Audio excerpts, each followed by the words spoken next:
The following is my personal reflection on why there are people who cannot be saved and the unlocking of the mystery of the door of salvation. This is my narrative, which draws on deep spiritual insights that I have gained after years of self-discovery and work on myself.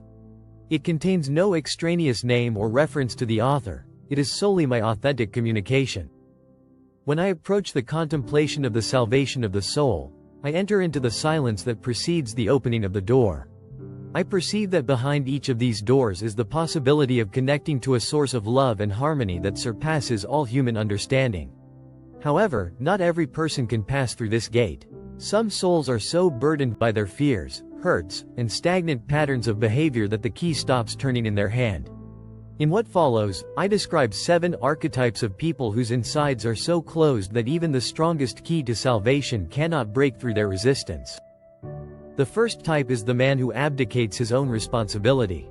He is the one who constantly blames the environment, fate, even God or the universe for his failures and sufferings. This individual refuses to take responsibility for his thoughts, words, and actions.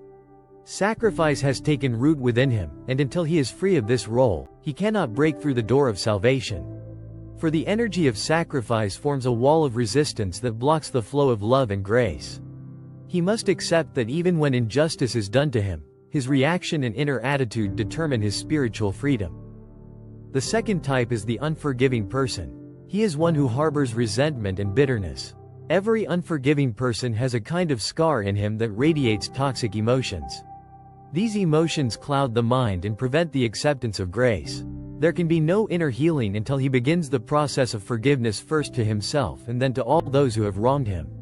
True forgiveness is not forgetting the wrong, but freeing oneself from the bonds of hatred. This act opens the space for love and compassion, which is the key to passing through the door of salvation. The third archetype is the man obsessed with material values. The materialist, whose heart yearns for material goods rather than spiritual depth. For such a person, the meaning of life is the accumulation of wealth, success, or social recognition. His energy is grounded in the material and has no power to rise to higher vibrational levels. The door of salvation, however, leads to a connection with the subtle material reality of love, where no amount of money, titles, or prestige will help. It is therefore necessary for the materialist to free himself from clinging to external wealth and turn his attention to the inner wealth, the wealth of the heart. The fourth type is a person cowardly to change. He is characterized by a fear of change, a comfortable resistance to the new. This individual lives in a rut. He repeats his patterns of behavior as if it were a tune he already knows by heart. Even when he feels that there is an emptiness inside and that his current life situation does not serve him, he prefers to remain in suffering rather than risk the unknown. But the door of salvation only opens when we are willing to lay down the old self and dare to step into the emptiness that is actually full of potential and abundance. The courage to transform is a necessary condition. The fifth type is the man buried in lies. He is one who lives in a false illusion about himself and the world. He has lied to himself about his motives, lied to others, and lied to the world about who he really is. The lies create a protective barrier of the self that prevents one from meeting one's own essence. The door of salvation leads not to another lie, but directly to the light of truth. Those who want to be saved must first disavow this false idea and become honest with themselves. It is necessary to expose the shadows we have installed in ourselves and dare to show our vulnerable selves. The sixth type is the man without compassion. He is the one who lacks compassion for himself, for his fellow men, and for all creation. A relationship without compassion is like a desert, seemingly pure and open, but lifeless. Compassion is the direct channel through which the love of the universe flows.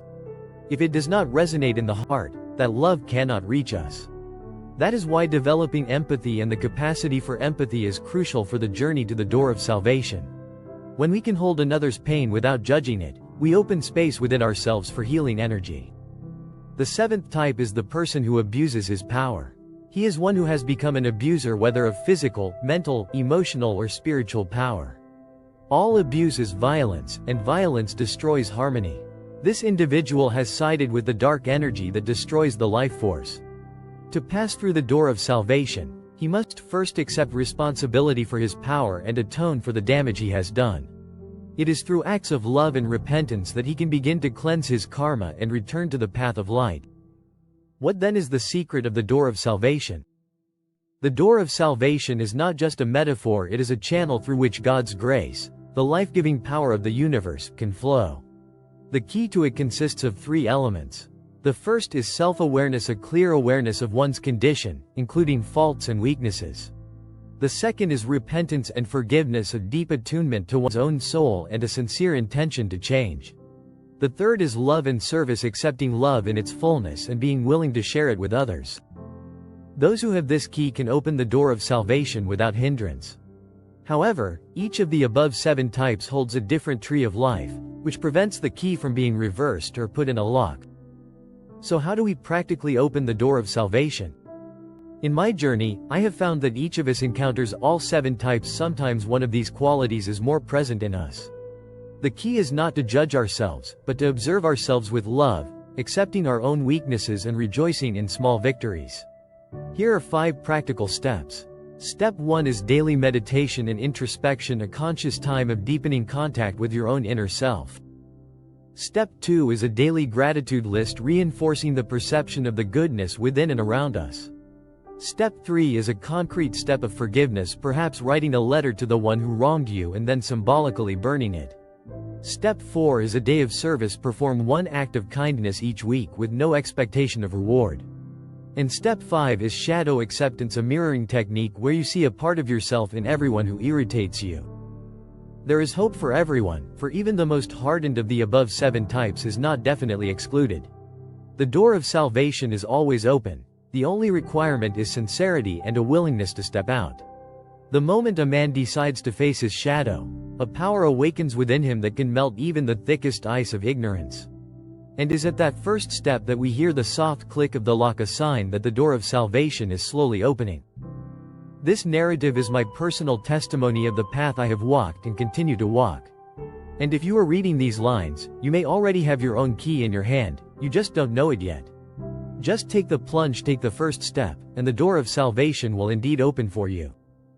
Thank you for watching, and if you liked the video, subscribe and give a like.